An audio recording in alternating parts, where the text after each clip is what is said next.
Class 10th math chapter number 8 banking और कराधान। देखो कल इसका पूरा का पूरा लगभग सभी बेसिक खत्म हो गया था। ये भी बता दिया था कि इस चैप्टर से क्वेश्चन किस टाइप का आएगा, कैसे आएगा। ऑप्शनल क्वेश्चंस अभी कर रहे थे, यानी कि खाली स्थान वाला एक एक नंबर वाला।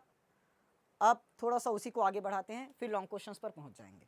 देखो दो चीज पढ़ाया था, एक आवर्ती जमा खाता और एक सावधि जमा खाता। आवर्ती और सावधि। आवर्ती के बारे में बताया था, इसमें पैसे कैसे जमा होते हैं, प्रत्येक महीने, और इसमें एक मुश्त जमा करते हैं। कैसे, एक मुश्त। ठीक, क्वेश्चन आया हुआ है, यदि कोई व्यक्ति बैंकों में एक मुश्त पैसा जमा कर रहा है एक निश्चित अवधि के लिए, तो उसको क्या कहते हैं, सावधि जमा खाता। समझ में आया। अब एक चीज और याद रखना, छोटा छोटा पॉइंट्स है, मैं उन्हीं को लिखा रहा हूं। देखो वित्तीय वर्ष की अवधि, वित्तीय वर्ष की अवधि यानी कि जो भी कैलकुलेट होता है ना बजट, तो यहीं से देखा जाता है। कहाँ से कहाँ तक, 1 अप्रैल से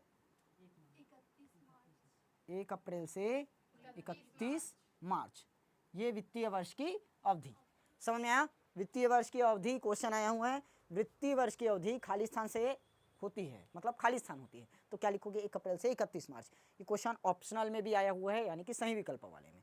ठीक, अब यहाँ पर थोड़ा सा ये मिस्टेक मत कर देना, 31 मार्च से 1 अप्रैल, आज 31 मार्च है, कल 1 अप्रैल लग जाएगा, एक ही दिन में खत्म हो गया साल भर का बजट। तो यहाँ पर थोड़ा सा ध्यान रखना। समझ में आया। उसके बाद और प्रत्येक व्यक्ति और संस्था को, प्रत्येक व्यक्ति और संस्था को क्या लिखे थे, प्रत्येक व्यक्ति या संस्था को, संस्था को क्या लिखे थे, आयकर विभाग द्वारा, आयकर इनकम टैक्स विभाग द्वारा क्या किया जाता है, एक पहचान पत्र दिया जाता है, पहचान पत्र दिया जाता है। क्या कहते हैं उसे, पैन कार्ड कहते हैं, यानी कि पैन कहते हैं। क्या कहते हैं, पैन। ये हो गया पैन कार्ड कहते हैं। समझ में आया कि नहीं, क्लियर। अब इसी की जगह अगर अपने को पैन का पूरा नाम पूछते, आया हुआ है, ये भी ऑप्शनल में ही आए हैं, पैन का पूरा नाम क्या चीज है, ये permanent account number, permanent account number. समझ में आया, छोटा छोटा क्वेश्चन है, क्लियर हुआ। और अच्छा, किसी व्यक्ति के सभी साधनों से, सभी साधन, हाँ पता चल गया, से प्राप्त आय पर जो कर लगता है, जो कर लगता है, क्या कहलाएगा, आयकर। उसे क्या कहते हैं, आयकर कहते हैं। समझना ध्यान से ना। देखो कोई भी व्यक्ति है, समझो, किसी भी व्यक्ति के सभी साधनों से प्राप्त आय पर जो कर लगता है उसे क्या कहते हैं, आयकर।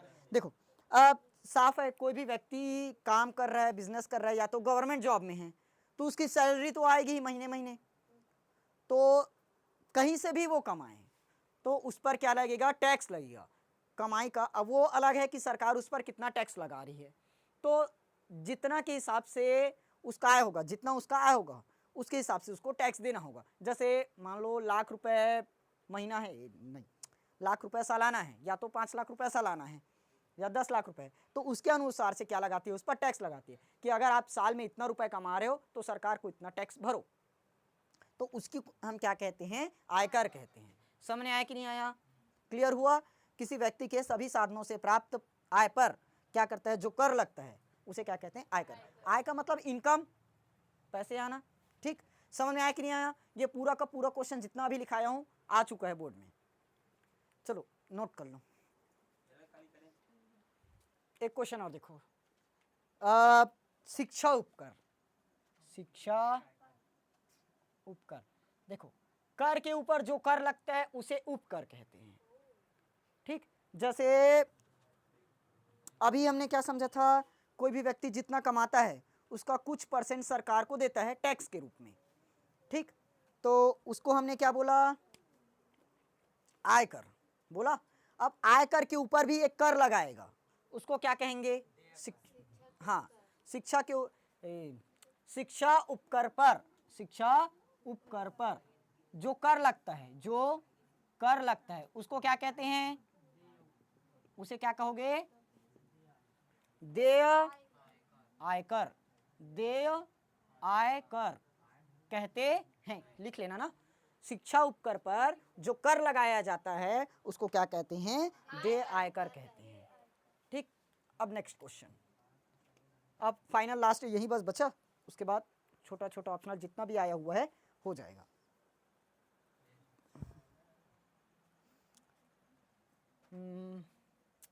एक चीज, यदि सावधि जमा खाते में, यदि सावधि जमा खाते में ब्याज की गणना, ब्याज की गणना छमाही कर रहे हैं, छमाही की जाती है, की जाती है, तो दर खाली स्थान होगा। अब देखना, अभी मैंने क्या लिखा, छमाही की जाती है। अब मैं उसी को पूरा का पूरा क्वेश्चन सेम है, उसको सिर्फ यहां पर चेंज कर रहा हूं, क्या लिखा, तिमाही की जा रही है। उसके बाद चौमाही की जा रही है। कैसे, चौमाही, तिमाही और चौमाही। देखो, यदि ब्याज की, यदि सावधि जमा खाते में ब्याज की गणना छमाही की जा रही है तो दर को कैसे करना होगा। देखो एकदम सिंपल है, सीधा कैलकुलेट करना स्टार्ट करो। एक साल में टोटल कितना महीना, 12 महीना। ब्याज की गणना कर कैसे रहे हो, छमाही, तो किससे भाग करोगे, 6 से। एक साल में कितना छमाही, 2 छमाही। कितना छमाही, 2 छमाही। तो दर को हम किससे भाग करेंगे, 2 से, यानी कि दर को क्या करना पड़ा, आधा करना पड़ा। दर को क्या करना पड़ा, आधा। दर को क्या करना पड़ा, आधा करना पड़ा, कि हाफ देना पड़ा, आधा आधा। जैसे मुझे देना पड़ेगा 10% कर, कर नहीं, दर 10% क्या देना है, टैक्स देना है, दर, सॉरी क्या क्या बोल रहा हूँ, रेट, सॉरी, हाँ। कोई भी उधार ले रहे हैं, उस पर ब्याज की गणना चल रही है, 10% क्या लगा है, दर लगा है। तो 1 2 3 4 5 6, 6 महीना, और 7 8 9 10 11 और 12, ये 6 महीना। इस 6 महीने में मुझे कितना परसेंट चुकाना पड़ेगा, 5%। इस 6 महीने में 5%, तो टोटल 10%। समझ में आ गया। थोड़ा सा फास्ट समझाऊंगा इसको क्योंकि उतना ज़्यादा है नहीं। कैसे करते हैं उसको बस देखो, यहाँ तक समझ में आया।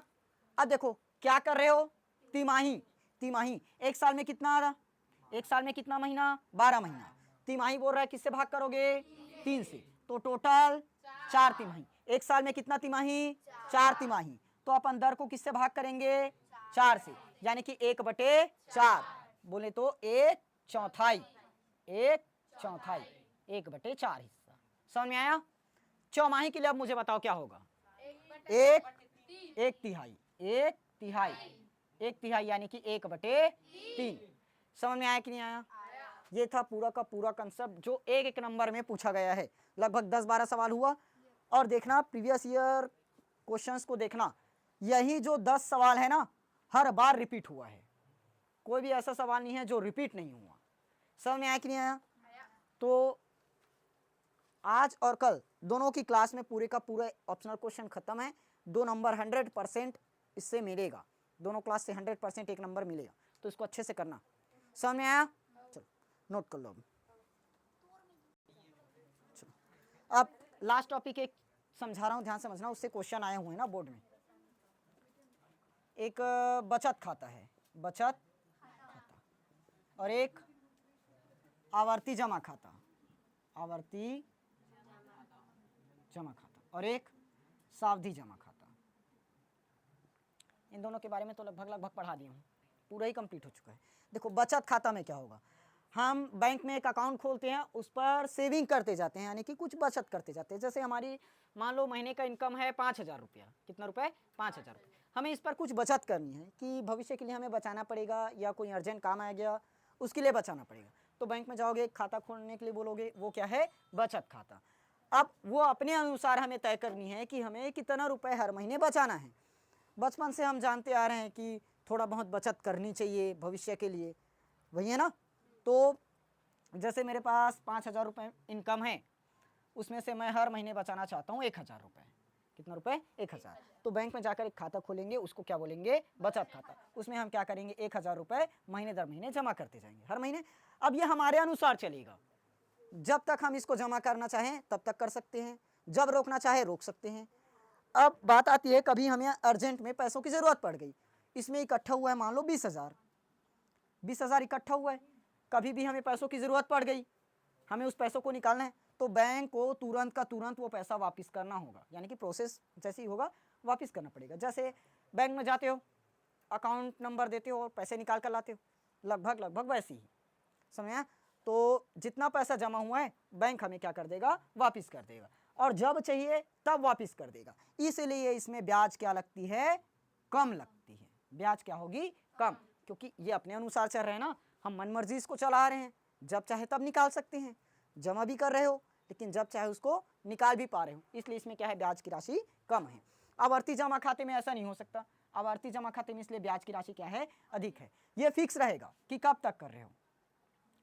जैसे इसमें तो ये पता है अपने को कैसे जमा करते हैं, मासिक जमा करते हैं। इसमें कैसे जमा करते हो? वार्षिक जमा करते हो, या 2 वर्ष के लिए भी कर सकते हो, लेकिन ये फिक्स रहता है कि कितने महीनों के लिए हमें जमा करना है। जैसे मैं मान लो एक खाता खोल रहा हूँ जिसमें 100 रुपये प्रति माह जमा कर रहा हूँ, 100 रुपये प्रति माह 5 वर्षों के लिए। 100 रुपये क्या किया? प्रत्येक महीना जमा किया। कितने वर्ष के लिए? 5 वर्ष के लिए। 5 वर्ष, लेकिन हम वर्ष में थोड़ी ना कैलकुलेट करेंगे, महीने में करेंगे। तो 12 पंचे 60 महीना, तो टोटल कितना रुपए हो जाएगा? 6,000 रुपये। यानी कि मैं 5 वर्ष में कितना रुपए जमा किया? 6,000 रुपये।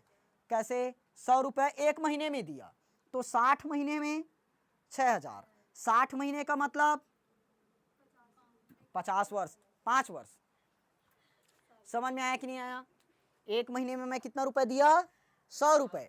वैसे ही कितना महीना तक दिया? 60 महीने तक, मतलब 5 वर्ष तक। तो टोटल कितना रुपए जमा किया? 6,000। यानी कि ये फिक्स है, मुझे कितने साल तक पैसा जमा करना है। अब मैं इसको बढ़ा भी सकता हूँ, मतलब 5 वर्ष है, मैं उसको अपने तरीके से 6 साल भी कर सकता हूँ। समझ में आया? ये क्लियर हुआ? इसीलिए इसमें क्या है? ब्याज की दर थोड़ी सी अधिक है, क्योंकि वो अपने मन से नहीं निकाल सकते पैसे को। 6 वर्ष है, 5 वर्ष बोले हो बैंक को, 5 वर्ष तक हम भुगतान करेंगे, मतलब करेंगे, ठीक। अपने मन से बीच में पैसे को निकाल नहीं सकते। लेकिन बचत खाता हमारा खुद का खाता है, हम जब चाहें उसमें से पैसे को निकाल सकते हैं। समझ में आया? अब जितना तक जमा करे रहोगे, जितना टाइम तक जमा करे रहेंगे, उतने टाइम का हमें ब्याज मिलेगा, उसके बाद का तो ब्याज नहीं दे सकता, क्योंकि फिक्स नहीं है। समझ में आ गया? ये सावधि जमा खाता में पढ़ चुके हो। इसमें ब्याज कैसे लगता है? चक्रवृद्धि लगता है। इसमें ब्याज कैसे लगता है? चक्रवृद्धि लगेगा। चक्रवृद्धि ब्याज के बारे में जानते हो? जैसे कहीं से हमने कर्ज लिया 20,000 रुपये। कितना रुपए? 20,000 रुपये कर्ज लिया। 2 साल बाद मान लो उसकी रकम बन गई 35,000। कितना रुपए? 35,000 रुपये। कितना रुपए ब्याज पड़ गया? 15,000 रुपये। कितना रुपए ब्याज पड़ा? 15,000 रुपये। समझ में आया? 15,000 रुपये क्या है? हमारा ब्याज है। तो अब देखो, 20 वर्ष क्या 20,000 क्या लिया था? उधार लिया था। कितने वर्ष के लिए? 2 वर्ष के लिए। 20,000 रुपये उधार लिए, 15,000 ब्याज देकर कितना रुपए बन गया? 35,000। तो मूलधन हमारा कितना है? 20,000। ब्याज कितना है? मिश्र धन कितना है? 35,000। 35,000 है, लेकिन ये सिर्फ 1 वर्ष का है। कितना वर्ष का? 1 वर्ष का। अब दूसरे वर्ष के लिए ये हमारा 35,000 मूलधन बन गया, 35,000 पर ब्याज चलेगा। समझ में आया? अब ज्यादा ब्याज लगेगा, अब ज्यादा ब्याज लगेगा।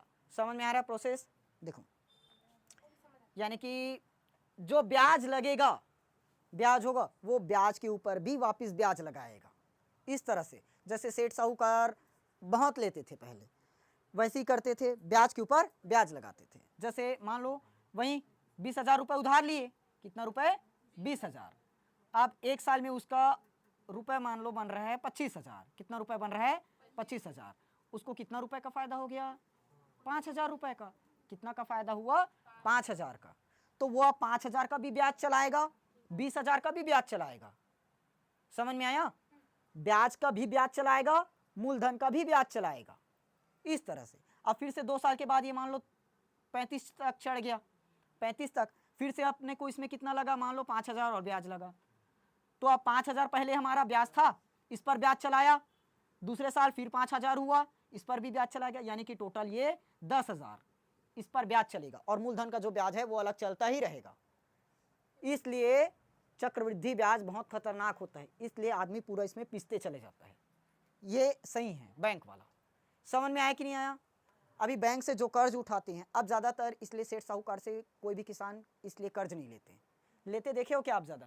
ज़्यादातर उठाते हैं बैंक से, क्योंकि ब्याज की दर कम है, वो चक्रवृद्धि ब्याज नहीं लगा सकता। लेकिन सेठ साहूकार से अगर उठाए तो वो चक्रवृद्धि ब्याज लगाएगा ही। समझ में आया कि नहीं आया? पूरा तीनों खाता क्लियर हुआ? सबसे बचत खाते में क्या है? अपने अनुसार चला सकते हैं, जब मन चाहे पैसे को निकाल सकते हैं, इसलिए ब्याज की दर कम है। लेकिन आवर्ती जमा खाते में महीने दर महीने जमा करना है, लेकिन फिक्स है कि कितने महीने तक जमा करना है, इसलिए ब्याज की दर अधिक है। सावधि जमा खाता पता चल चुका है, चक्रवृद्धि ब्याज की तरह चलता है। क्लियर हुआ? तीनों से क्वेश्चन आए हुए हैं। बचत खाते और आवर्ती जमा खाते में किसमें ब्याज की दर कम लगती है या ज्यादा लगती है? तो कम बचत खाते में, आवर्ती खाते में ज्यादा। इन दोनों की तुलना करें तो किसमें ज्यादा लगा? समझ में आ गया ना? क्लियर हुआ? बस इतना क्वेश्चन था, नोट कर लो।